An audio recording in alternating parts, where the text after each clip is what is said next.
Alors, je sais pas,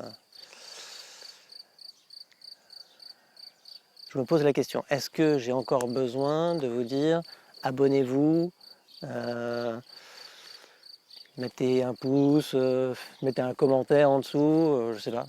Il y a vraiment besoin que je fasse ça? Non?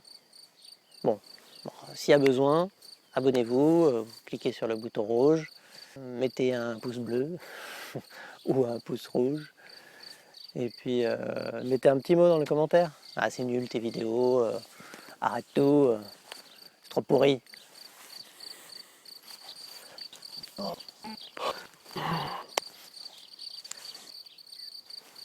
Salut les amis. Alors, rapide vidéo pour vous parler d'un bouquin qui m'a bien plu de Jade Allègre, qui s'appelle Survivre en ville quand tout s'arrête. Donc voilà, à l'époque où j'habitais en ville, c'est un petit bouquin qui m'a bien plu. Il permet de réfléchir un petit peu aux conditions précaires de la vie en ville. Bon, malgré que même à la campagne, la vie peut être précaire aussi, ça dépend de comment on s'organise. Dans ce livre, on parle de l'argile, parce que Jade Allègre, c'est une dame qui est partie un peu à travers le monde et tout, pour aider des gens en difficulté dans différentes situations un petit peu problématiques. Et elle emmène toujours quelques kilos d'argile. Et c'est vrai que après avoir utilisé l'argile pendant pas mal d'années, je pense que ça fait partie des choses importantes à avoir. L'argile, c'est assez hallucinant. Donc oui, je vais vous montrer aussi ce petit livre-là, Argile facile des collections Jouvence. Donc où voilà, il y a pas mal de petites choses. Il parle un peu de l'historique et puis un petit peu de comment utiliser l'argile. C'est assez simple. Des petits livres faciles à lire et assez utiles. Un truc que je trouve vraiment hallucinant dans l'argile, c'est qu'il a cette capacité. Donc l'argile, c'est un minéral, hein, mais c'est un minéral intelligent. Alors, il ne comprend pas exactement comment ça fonctionne, mais l'argile a comme capacité d'absorber toutes les toxines.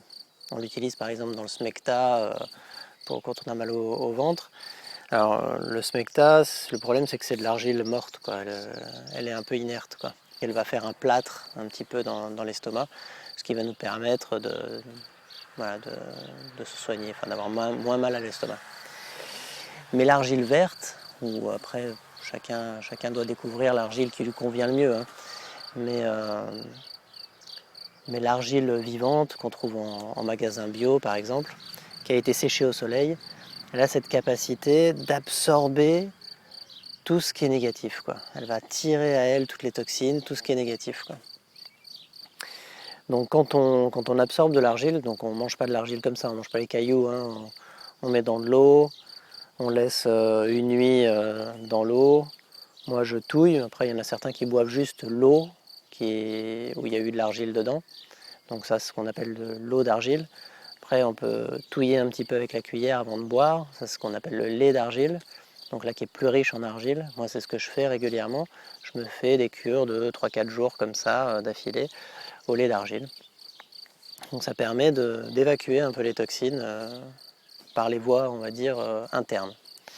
Alors c'est tellement puissant ce truc-là que quand on l'utilise de façon externe, donc la plupart du temps on fait des masques, enfin, les femmes font des masques sur le visage, ou on peut faire des cataplasmes. La plupart du temps on l'utilise en externe, mais on ne l'utilise pas beaucoup en interne.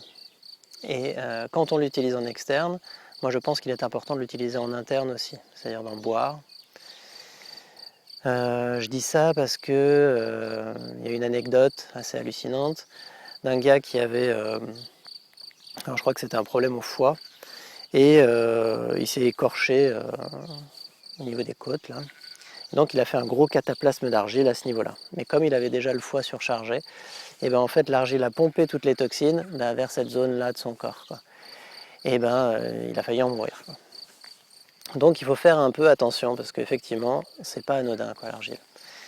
Ça a vraiment cette capacité de tirer les toxines, mais même au-delà de ça, quoi. C'est assez hallucinant parce que ça permet au corps de se recomposer, de se reconstruire. On a par exemple des personnes qui ont des cicatrices, par exemple une cicatrice qui a moins de 3 ans et qui est vilaine, qui n'est pas belle. Et ben on peut, en appliquant des cataplasmes d'argile régulièrement, faire disparaître la cicatrice. Peut-être pas totalement, ça dépend de la vieillesse de la cicatrice. Que dire d'autre? Oui, il y a un proverbe, alors je crois que c'est un proverbe indien, qui dit en gros, il est nécessaire de manger au moins, tout au long de sa vie, au moins une fois son poids en argile. Par exemple, une personne de 70 kg, tout au long de sa vie, elle devrait manger 70 kg d'argile pour être en bonne santé. Donc voilà, l'argile c'est quand même assez hallucinant. Je vous laisse faire des recherches sur internet parce que il y a pléthore d'informations. Il y a des gens qui en ont très très bien parlé, comme Jade Allègre, mais il y en a bien d'autres qui utilisent l'argile depuis longtemps et qui savent bien en parler. Bon, j'ai pas les noms en tête là, mais voilà. Si vous ne connaissez pas, essayez. Petit truc et astuce. J'aurais pu faire une vidéo pour vous présenter, mais j'ai pas le temps là en ce moment. Moi, ce que je fais, c'est que je prends un récipient d'eau et je mets des cailloux d'argile. Alors, on peut l'avoir aussi en poudre. Moi, je le préfère en cailloux. On met les cailloux d'argile et on attend. On ne touche surtout pas, on ne touille surtout pas. Et en fait, l'argile va boire toute l'eau, va pomper toute l'eau et va devenir cette pâte. Et là, à ce moment-là, on se retrouve avec de l'argile au fond et de l'eau au-dessus. À ce moment-là, moi je la bois avant de pouvoir utiliser la pâte, donc sur toutes les plaies, sur plein de choses. Alors l'autre fois, je faisais du placo, je me suis enfoncé la visseuse dans le placo, j'avais la belle croix de la visseuse. Bon, ça saignait quand même beaucoup, j'ai mis de l'argile dessus, et puis voilà. Alors, ce qui est assez hallucinant aussi, c'est que l'argile arrête la douleur. Alors je ne sais pas comment ça fonctionne exactement, mais est-ce qu'elle pompe, en pompant les toxines, elle pompe aussi les cellules de la douleur? J'en sais rien. Enfin, en tout cas, instantanément, quasiment instantanément, la douleur s'arrête. Sur les brûlures, c'est magique. Quand on se brûle, un pâté d'argile dessus, tout de suite ça soulage. Donc bien sûr, sur une brûlure, pâté d'argile froide. Pour certaines plaies, pour certaines problématiques, c'est mieux de l'argile tiède ou un peu chaude. Mais bon, voilà. On peut même l'appliquer sur la nuque pour les problèmes de vue, les problèmes de personnes qui ont du mal à faire la mise au point ou les yeux se baladent un peu, etc. Un cataplasme d'argile, alors là je crois que c'est tiède, il faudra s'enseigner, mais sur la nuque. Et ça permet de tirer les toxines qui sont dans l'arrière du crâne. Et souvent ça résout des problèmes au niveau oculaire. Enfin voilà, c'est un peu magique cet objet-là et très peu utilisé, trop peu utilisé dans notre culture. Alors que ça coûte pas cher, c'est simple à utiliser, c'est multifonction. Voilà quoi. L'eau d'argile, ça c'est un truc qui est assez facile à faire, assez simple pour n'importe qui. N'importe qui peut le faire, c'est vraiment tout simple. Prenez un verre d'eau, un grand verre d'eau.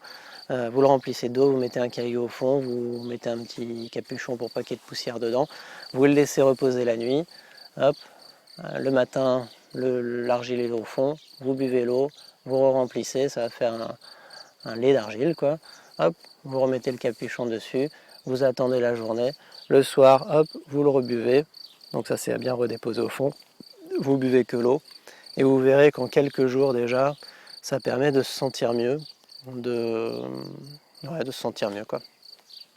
Et puis si vous voulez aller un peu plus loin, vous pouvez boire le lait d'argile. Et voilà.